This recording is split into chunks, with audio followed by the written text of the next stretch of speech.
राधा स्वामी जी। आज के सत्संग की वाणी स्वामी जी महाराज जी की है। सत्संग के वचन।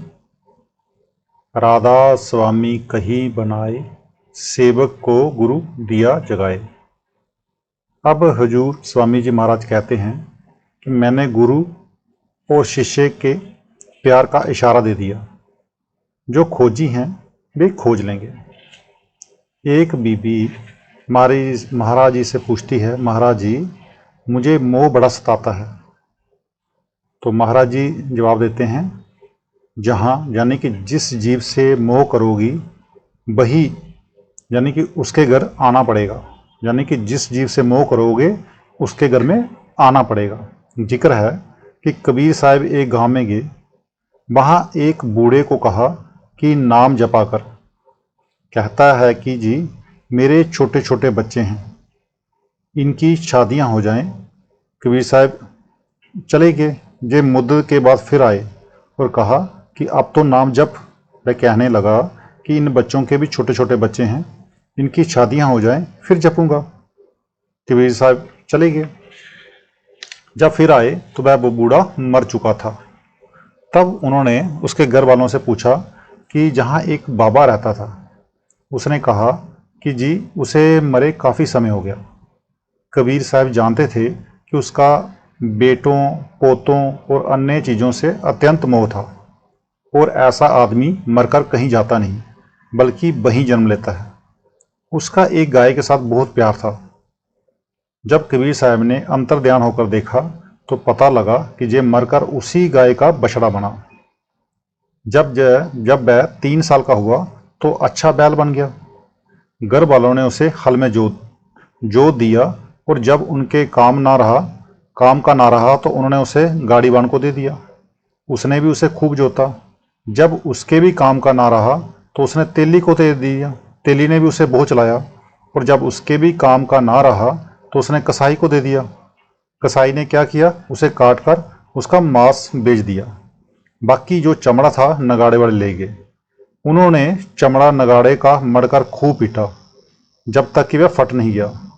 कबीर साहब ने तब कहा है, बैल बने हल में जूते, ले गाड़ी में दीन, तेली के कोहलू रहे, उन्हीं गेर कसाई लीन, मांस कटा बोटी बिकी, चमड़न मड़ी नकार, कशुक कर्म बाकी रहे, तिस पर पड़ती मार।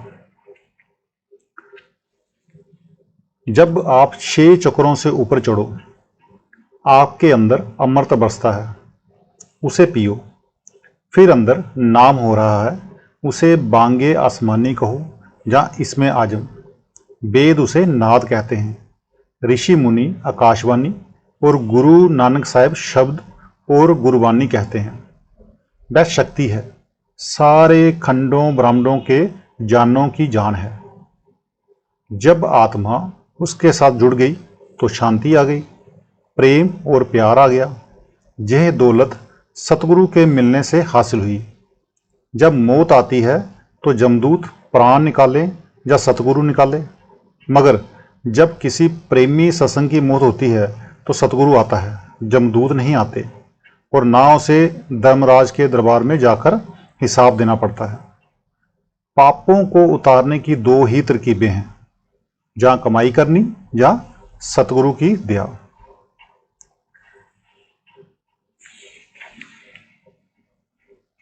सतगुरु मदद करता है बशर्ते कि शिष्य कुछ कमाई करे और मन इंद्रियों के अधीन ना हो। तो एक सत्संगी बाबा जी से पूछते हैं, हजूर जब मेरी स्त्री मरने लगे तो पास में गैर सत्संगी थे, हमने उन्हें बाहर निकाल दिया और वह बड़ी खुशी के साथ सतगुरु के आने की बातें करती गई। तो महाराज जवाब देते हैं, जब सत्संगी मरने लगे किसी गैर सत्संगी को अंदर ना आने दें, नहीं तो वह चुपचाप चला जाएगा, बताकर कुछ नहीं जाएगा। गर अगम तो ही दर्शावे, मार्ग सब तो ही लखावे। मरने के बाद कहाँ ले जाते हैं? अगम लोक में। और फिर वह जे तो नहीं कहते कि केला जा, बल्कि हर मंजिल पर हमारे साथ होते हैं। वरना अंदर ऐसी ऐसी रुकावटें हैं जिनके कारण बड़े बड़े ऋषि मुनि रुके बैठे हैं। रिद्धि सिद्धियाँ शक्तियाँ हैं जो कि अंदर नहीं जाने देती। फिर नूरी औरतें हैं जिनका नमूना इस दुनिया में है ही नहीं, जिनका जहाँ चाल चलना अच्छा नहीं, वे आगे नहीं जा सकते। वे नूरी औरतें कहती हैं कि आगे ना जा, हमें कबूल कर ले, हम तुझे स्वर्ग की अप्सराएं दिखाएंगे, ये देंगे वह देंगे। राह तो महात्मा देते हैं, आगे जो जो कमाई करता है वह फायदा उठा जाता है, बाकी खाली के खाली रह जाते हैं। जिस जिस मुकाम तक का गुरु किसी को मिला वह कमाई करके उस मुकाम तक पहुंच गया। जो अभ्यास करते हैं वे देखते हैं, वे पिछले महात्मा और उनके सेवक सारे राह में मिलते हैं और बातचीत करते हैं। अंदर सतगुरु साथ होकर हमें नूरी देशों से पार लंघाता है। अगर सतगुरु साथ ना हो तो हम जा ही नहीं सकते। बड़े बड़े ऋषि मुनि जिनकी किताबें दुनिया में मशहूर हैं, रास्ते में रुके बैठे हैं। संत कहते हैं अंदर चलो और खुद जाकर देखो। सतगुरु हर मंजिल पर शिष्य के साथ हैं, पर कब? जब जे अपने आप को उनके हवाले कर दे। मगर मन बहुत चालाक है, बहुत ही छलावा देता है, मगर मन हमें उनके हवाले होने नहीं देता। हमारा दुश्मन कौन है? मन। जन्मों जन्मों से मन का दीन ईमान दुनिया है, सारा झगड़ा इसी का है। घाटी मुश्किल है, मन अंदर जान नहीं देता, बड़ा भारी दुख है। जो संगत उनकी करते सो जग से कभी न डरते।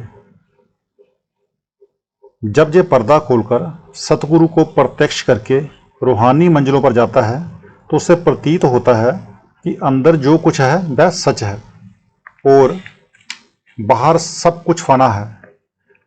ऐसे लोगों को बाहर की दुनिया का क्या डर है? कोई नहीं। वह देखते हैं कि दुनिया जो कहती है बिल्कुल गलत है। अक्सर महात्माओं के साथ ऐसे वाकयात हुए हैं। जिसे अंदर लज्जत आ जाए, चाहे दुनिया उसकी निंदा करे, सभी अंधा अंधा कहें, पर वह परवाह नहीं करता। वह कहता है कि जे खुद अंधे हैं, चाहे जितनी निंदा कर लें।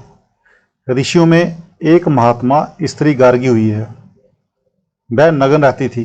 किसी ने उससे कहा कि माता, अगर तू कपड़े पहन ले तो अच्छा है, दुनिया बदनाम होती है, लोग बुरा समझते हैं। कहती हैं जो ज्ञानी हैं, जो अंदर रूहानी मंडलों में जाते हैं, वे मेरे जिस्म को नहीं देखते। इसके विपरीत जो अज्ञानी हैं वे मेरे चमड़े को देखते हैं, मैं उन्हें पशु समझती हूँ। संतों का ख्याल परमार्थ की ओर है। दुनिया के लोग बाहर मुखी हैं, इसलिए आपस में मेल कहाँ, व्यवहार कहाँ। जब जब वली पैगंबर आए, दुनिया ने उन्हें तकलीफें दी। शम्स तबरेज की खाल उतार दी, मंसूर को सूली पर चढ़ा दिया, हजरत मोहम्मद साहब को मक्का से निकालकर मदीना भेज दिया। कई बार ऐसे भी मौके आए कि वे पहाड़ पर गुफा में भूखे रहे। गुरु नानक साहब से चक्की पिसवाई, कैद में रखा। कबीर साहब को भी चैन से नहीं बैठने दिया। उन्हें हाथी के सामने डाला गया, जमीन में दफनाया गया, देगों में बंद किया गया। लेकिन जिनको लज्जत आई उनको परवाह नहीं की। जिसे अंदर नाम की लज्जत आ जाती है वह लोक लाज की परवाह नहीं करता। वह दुनिया की परवाह करे भी तो क्यों करे। जो बेमुख गुरु से फिरते सो वो सागर में गिरते। जिन्होंने गुरु को मनुष्य समझा कि ये बेटे बेटियों वाला है, खाने पीने वाला है, इसने हमारे समान ही देह धारण की हुई है, वे खाली आए और खाली ही चले गए। जिन्होंने मनुष्य ना समझा बल्कि कमाई वाला समझा, मगर ये देखकर कि गुरु धारण किया फिर भी हमारी दुनियावी ख्वाहिशें पूरी ना हुई, गुरु को छोड़ दिया, गुरु के दिए हुए नाम को भी छोड़ दिया। वे मौत के वक्त धर्मराज के दरबार में जाएंगे और वहाँ वही उन्हें संभालेगा। वे 84 में जाएंगे और फिर नरकों में जाएंगे। 84 चक्कर खावें फिर जन्म जन्म दुख पावें। ये 84 लाख किस्म के जीव जंतुओं का जेल खाना है। सभी ऋषि मुनि कहते हैं कि कई लाख किस्म के वृक्ष हैं, कई लाख किस्म के कीड़े पतंगे हैं, कई लाख किस्म के पक्षी, कई लाख किस्म के पानी के जीव और कई लाख किस्म के देवी देवता, भूत प्रेत, यक्ष, किन्नर, गंधर्व, इंसान, हैवान वगैरह हैं। जीव अपने कर्मों के अनुसार इन जोनियों में बढ़ता फिरता है। कृष्ण भगवान जी भागवत में उद्धव से कहते हैं कि ये जो सामने कीड़ा है, जो कीड़ा जा रहा है, ये कई बार ब्रह्मा और कई दफा स्वर्गों का राजा इंद्र बन चुका है। यानी अवतार भी कर्मों के दायरों से बाहर नहीं जा सकते। संत कहते हैं जब तुम अंदर जाओगे तो तुम्हें गंगा, जमुना और सरस्वती, ये 3 धाराएं मिलेंगी। ये जो बाहर दुनिया है, ऋषि मुनियों ने अंदर देखकर बाहर इनके नाम रख दिए। इसी तरह अंदर अमृतसर भी है। ये जो बाहर का अमृतसर है, ये पहले एक तालाब था। गुरु रामदास जी ने अंदर देखकर बाहर इसका नाम अमृतसर रख दिया। सो जो अंदर का अमृतसर है, उसमें नहाने से जन्मों जन्मों के पाप उतर जाते हैं। उस वक्त उसका अपना नूर 12 सूरज का हो जाता है। आदमी कोई छोटी चीज़ नहीं, जो नाम की कमाई नहीं करते, संतों की शरण में नहीं आते, वे अपने अपने कर्मों के अनुसार जन्म मरण में जाएंगे। तो आज का सत्संग इतना ही। मिलते हैं कल के सत्संग में। राधा स्वामी जी।